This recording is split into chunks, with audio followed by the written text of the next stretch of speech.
真正的旅途不是以相同的眼光看100个地方，而是以100种眼光看同一片土地。Hello， 各位不可们，欢迎来到不可，我是水风刀。没错，我们过年刚过，我们现在正准备开工。那新的一年，我们当然有新的展望。那不可们，不知道你们会不会在人生的某些时刻，比如说像是人生的分岔时刻呢，希望有一个人可以去问，指引你一个方向呢，或是透过他们的问题问自己，我们可以怎么样度过这样的难关呢？没有错，今天月说书106集，我们就是要讲的书就是这2本《人生给的答案1》跟2。然后这个有个作者是提摩西，提摩西是我非常喜欢的作者，他的提摩西秀非常知名哦。他访问了这世界上最杰出、最有才华的这些人，他请教了他们11道问题，而这11道问题也是他在人生之中会想要询问的关键问题。其实有的时候我们人生会迷惘，就是在于我们没有提出问题。哲学家杜威就曾说过，阐明问题，问题就解决一半；愿望含糊则终将不得实现。所以阐明问题或是提出对自己的问题是非常重要的一件事情。那今天我就要来带大家来了解一下这书里面的几道问题，来给book们一些新年开工之后的一些省思。对即将进入社会、聪明有抱负的大学生有什么建议？可以不听哪些建议？某个精神医学教授席格他的一个理论叫做大河理论。这个大河理论呢，它的概念是这样的：有一条河，它的某一岸是混乱，另外一岸是呆板跟秩序。他认为这是每个人的心智状况，而每个人都在这个大河之中游移。所以当你可能生活中碰到某一些事情的时候，你可能会比较偏向混乱那一侧，然后你生活中碰到另外一件事情，可能会比较偏向呆板那一侧，所以是游动游移的状态。通常我们一般大学生20出头的那年轻人，我们都是从呆板的那一岸要游向混乱的那一岸。在20几岁的时候，其实是最适合待在呆板那一岸。为什么呢？因为我们要对现实社会中有一个真实的了解，我们要透过别人的指导、前辈的指导啊，或是对这个社会的规则有一个更深的了解，甚至是发现自己的长才。而30岁到40岁这个阶段呢，也就是处于在河流的中间。这时候呢，他们通常在他们的领域上有他们自己做事的一套方式，所以他们可能在某一个领域是一个厉害的诗人，他们有自己做事的方式。但是这个社会中也有少数的人，其实就是在混乱的那一岸，例如像是贾伯斯或是马斯克，那他们其实就是在混乱的那一岸。他们可能就是讲了一个很大的一个梦想，或超脱现实的梦想，但是这件事情呢，可能也有相对应要承担的风险，例如可能过度的吹捧，或者可能会这个泡泡会破掉的那一天的这个风险存在。那如果当你今天深陷其中，没有办法好好的理清楚的时候，你可能会整个回不来，可能回不了头。那作者这边给我们的建议，其实是建议年轻人不要一开始在年轻的时候就想一心的往混乱去，因为当你还不了解这整个真实社会的时候，你就一心想往创业啊，或是想往混乱的地方去的话，其实反而是更危险的状态。其实这件事情也给我了另外一个思考，就是有的时候我们，比如说像是我自己在年轻学生时期的时候，我也会有自己的一套想法，然后那个想法可能很硬，那基本上只要跟你的那个想法抵触的人，就会觉得说他是智障啊，他是白痴之类的，你会完全的去否定他的所有的想法。可是越来越大之后，会慢慢理解到，其实有的时候你就是特别需要去跟这些跟你意见完全相左，就是你完全不认同这些想法的人相处，甚至是了解他们为什么会这样想。当我们如果不愿意去了解，就是跟你意见完全相左的人的时候，你会慢慢的偏向极端，只是你自己并不知道。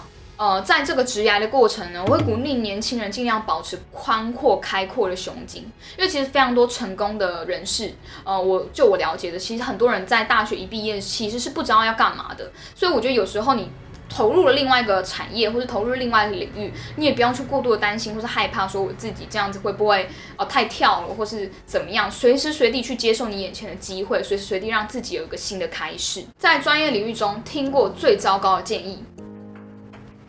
畅销作家史蒂文·普莱斯菲尔德，他分享说，在作家世界里有太多的人就只想要一夕成名，但是这件事情对他来讲说是不可能的事情，甚至有人是想要写一本教别人怎么写书的书。其实这世界上糟糕的建议真的是太多了，比如说叫你去冲那个追踪数量，叫你去弄一个平台啊，叫你去干嘛。可是你会发现很多的建议其实都是流于表面，就是要你在表面上，比如说行销上面下非常多的功夫，而非真真实实的提供一个有价值的产品或是有价值的内容。所以我这边其实有4个建议想要给book们。第一个就是不要凡事只走快捷径的路。2，千万不要去做那些跟你道德良知有冲突的事情。不是说有别人会盯着你看，而是你自己都过不了你自己这一关。3. 忽略不公平这件事情。在年轻的时候，我也认为很多事情都不公平，可是这个世界本来就是不公平的。我觉得每个人只要站在自己的出发点，好好努力，发挥自己的长才才是重点。4. 相信自己的作品还有选择。我在年轻的时候常会犯一个错，就是我选择什么样走 A 还走 B 的时候，我就会很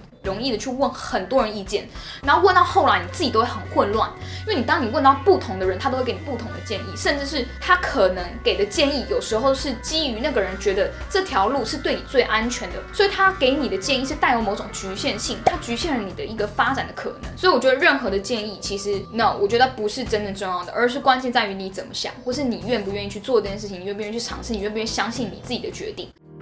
有没有任何失败经验或看起来失败的经验，成为后来成功的垫脚石？畅销作家苏珊·坎恩。苏珊·坎恩呢，他在很久很久以前其实做企业的律师。那他做这个职业的时候，他当时也没有太多的怀疑。他花3年的时间在法学院啊，1年在什么联邦法务工作，然后呢，在华尔街的一个企业法律事务所工作了超过6年多的时间在这上面。直到有一天，他公司的人跟他讲说，你没有办法当上我们公司的合伙人，可能是永远没办法当上的时候，他那一天直接出去爆哭，然后后来自己去独自旅行之后，去思考说他到底要干嘛。然后他突然就是那一瞬间觉得就是像电影情节一样不真实，他突然想要写作，他就开始写作了，他开始提笔做创作了。之后呢，他就正式的踏上接案啊，或是自由创作这条路。这条路也确实的让他成为了一个畅销作家，也找到了他自己人生中很热爱的事情。所以这也给我们一个很大的提醒：当我们有时候在面临到某种失败或挫折或困难的时候，会不会是开启另外一道门的契机？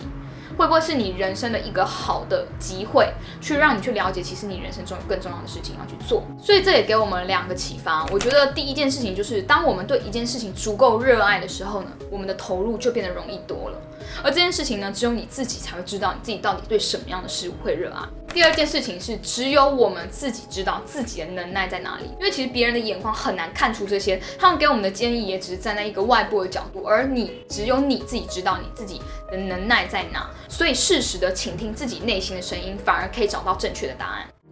过去5年让生活变好的新信念、行为或是习惯。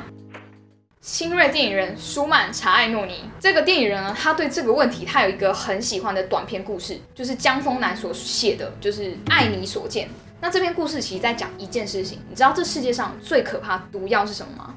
没有错，美已经成为这个世界上最可怕的毒药。为什么美是可怕超级毒药呢？你会发现这个世界上有怎么样，社交软体上的那个修图跟滤镜，还有这个广告台词是广告画面上面过度修饰的模特，这些事情已经让我们开始失去了判断或是真正辨别美的能力，而且我们会感到非常的困扰，因为我们会觉得我们时时刻刻都觉得我自己这边有点不好，我的脸有点太尖，我的肉有点肥什么的。所以呢，他的新信念就是他知道了美正在逐渐摧毁我们的生活。我觉得这件事情完全就是因为我自己本身是也不太喜欢看 Instagram 或是其他的东西，但是为了了解大家现在在想什么，我必须去看那些东西。可是我老实说，我觉得这件事情真的对我来讲是一个很干扰的东西。那这件事情其实不是告诉我们说不能去看 Instagram 或是去看这些外在的资讯，而是我觉得有的时候我们在看的时候，我们可以忽略大概90% 内容。我们可以真的专注在我们自己想要做的事情，或是符合我们自己适合的事物上面，也不用过多的去被这些资讯所影响，而忽略了自己独特的自我或独特的美存在。好了，那这本书就差不多讲到这里了。我目前是抓这一本里面的一些知名的人物的，我觉得不错的地方出来分享。那这一本我其实还没看完，那其实这2本是一套，就是一样的意思。我这边也想要分享，我在看这本书的时候，我觉得蛮有启发的，就是上帝不会像懦夫揭示他的杰作。因为我喜欢这句话，就是因为他是在讲击败恐惧嘛。我觉得任何事情呢，就是在于你愿意去击败恐惧，然后你才可以有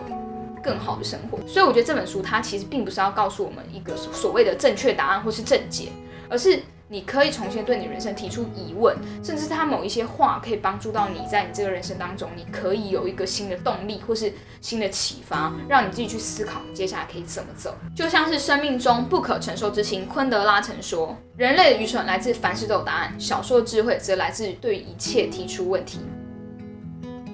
最后要问不可能的问题是，你觉得这几题里面你的想法是什么呢？底下留言告诉我们。你今天阅了吗？如果你喜欢这部影片的话，请分享给你生活中就是也面临到人生迷茫时期的朋友们。然后呢，希望他们都可以重新更有动力。那就这样啦，分享、订阅、按赞、留言、关注我们，拜拜。哟，这2本我真的是觉得很赞啊，只是对，就是一个观点的启发而已，就是分享，然后自己会有，我觉得就可能每个人触动的句子是不一样的。